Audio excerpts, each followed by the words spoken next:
what an exciting weekend it was. I'm gonna touch on something actually before I get to the game, and that is that we've hit 250 owners, which we said uh, within sort of the first month. Once we hit the 100, we said that is the next goal to get to 250 by our first ever game.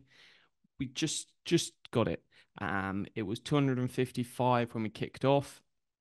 So just a massive, massive thank you to everyone that has supported this project, because I remember there was 10 months ago we were sat around this dining room table that I'm sat at now, and we were just throwing ideas around. It was like, hey guys, how do you think this should work? How do you think that should work?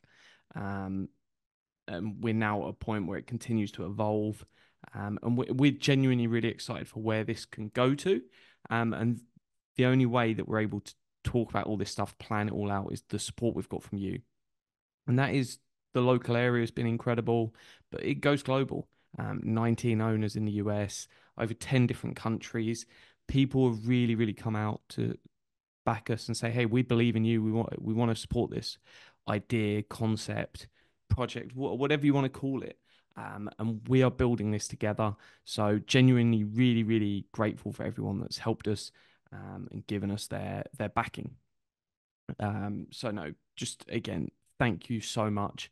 Um, it's an incredibly fun. It takes up an awful lot of my time, but I'm having a genuinely great time doing it. And it came in that example for the weekend. It's all these people that with the old club you'd walk past and you'd just nod to because you all knew each other, but you wouldn't really chat too much, if I'm honest. Whereas now it is very much feels like one family. We're all together in this, and that's just a different vibe of what we're doing here. Um, Lots more people talking to each other, and that's just great. Really, really good to see. It's everyone coming together, players and owners, fans. It goes broad across everyone. So really, really good stuff there. And just thank you for everyone that supported it. We had our first ever competitive game on Saturday, which is an away trip to Alresford. And we got a coach there. So front half of the coach is all your fans, back half is the players.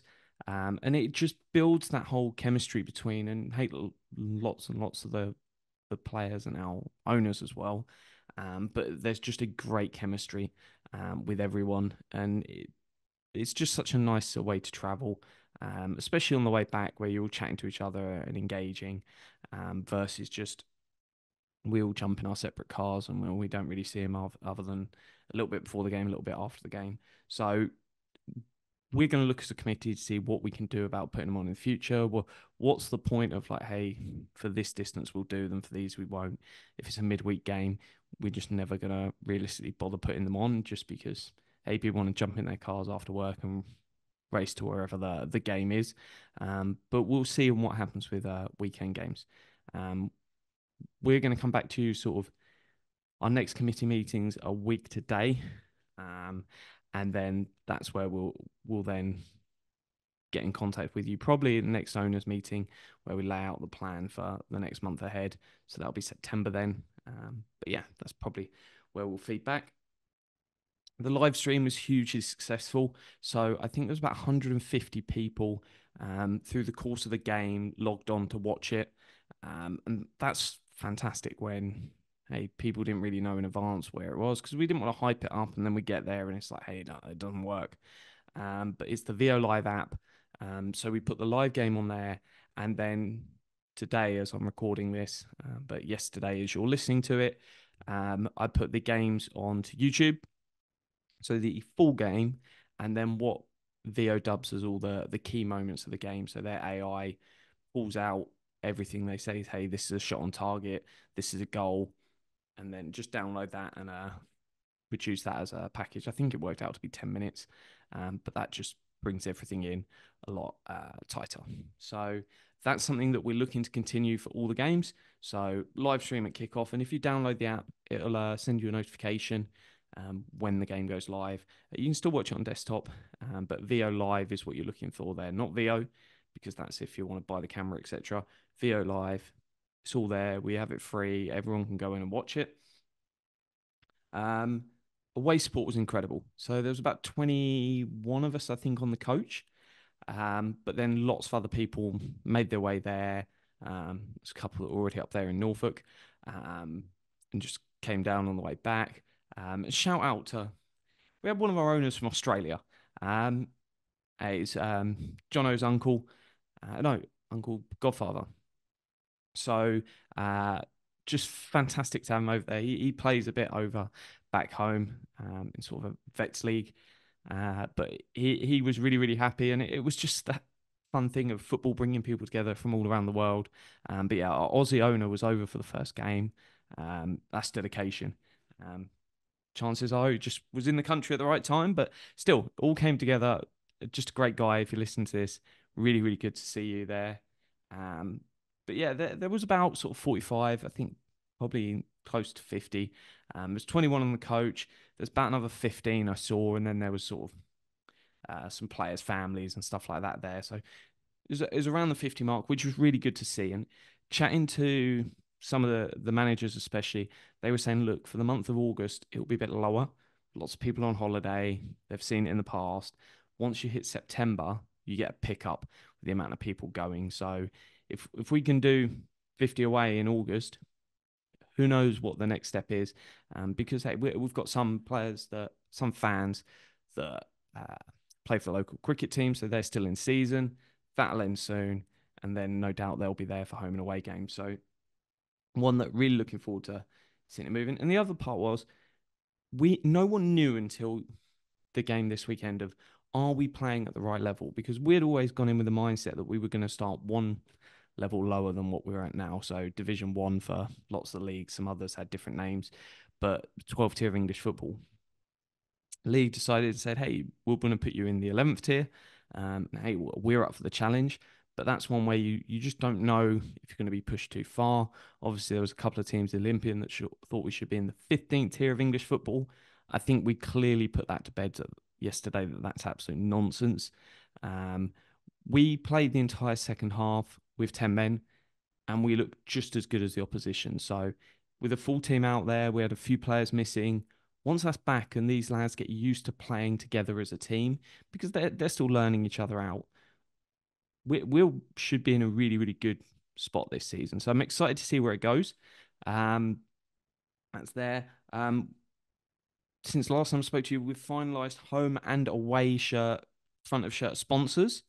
So it's Lifting Equipment Specialist Limited.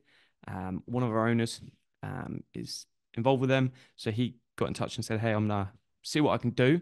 And so massively grateful for Dan for that. Phenomenal to be able to get that in there. So we've got a run of home games now, 7 on the bounce. So they will be on there for that. And then at the end of this month, all the shirts will be online for people to buy. And then they'll start coming out with sponsors on the front and everything there. So as I said, the away sponsor, I won't announce just yet who that is, but probably do that next week once everything's finalised and the money hits the club account. But that's all been confirmed on their side that they're going to do it. So exciting times there to have front of shirt sponsors. That's £4,000 coming into the club's books. Obviously, there's a slight cost to, especially paying for a board to go around the ground, but minimal in the grand scheme of it. So thank you to those two groups that have sorted out sponsorship, because that goes a long way to funding. And we're going to run at a profit in year one, but it's all about building a reserve, because these first 2 years, you're not paying really for players. There's some costs of petrol and some other bits, but minor in the grand scheme of it. Whereas once we hit that one promotion, that is going to be a big, big financial ask for us, where, hey, you start charging people to come into the game, so that generates money, but there is a uptick of what is required at that point. So that's one where we want to put ourselves in the best possible position, build a reserve, and we'd rather go, hey, we've got this much money in the bank. That's the budget for the season. We can go ahead and progress, rather than we see it all the time with non-league clubs. They get to the final 2/3 of the season. You've got 10, 15 games left. You know you're not going up, you're not going down, so you end up getting rid of your 4 most expensive players. And that just sucks for everyone involved. And you get a reputation of it. We never want to go down that route. So we want to have the money in the bank, budget correctly, and then make sure it's sustainable, because that's a better environment for your players, a better environment for your managers, a better environment for your fans. But yeah, 7 home games now on the bounce. Obviously, the seventh one's a cup game, so that could have gone either way. And one of them in there, the Sudbury Sports one, was originally scheduled to be an away one. That's moved to a home one. The league said Sudbury, their pitch is booked for something else on that midweek. So they said to us, "Hey, when do you want it?" And we took the Monday bank holiday. Just you'd rather do a trip on a Monday bank holiday rather than a midweek evening. So that's all set to kick off. But 7 home games, and I like the fact we've got a run of home games early. It means, fingers crossed, the support should be better at home. That should motivate the players on to better results. And then also the second part of that is when we get to the dark days of the season where the weather's a bit grim, hopefully there'll be quite a few away games. And that's the away team having to put in the extra work to make sure the pitches are up to scratch, everything there, because you don't want a load of games on your pitch through the winter seasons, just because pitches at this level are not going to hold up as well. It's not like the Premier League where you've got staff working on it every day. So no, genuinely, it was so good to have football back, and it be East Thurrock, and it's not, hey, I'm going to Averley, I'm going to this other team just to try and watch some football. It was our club. So thank you for everyone that's taken part of that, and genuinely really excited now. Every Saturday, who are we playing? Let's go. And yeah, up the rocks. Thank you for being a part of our journey.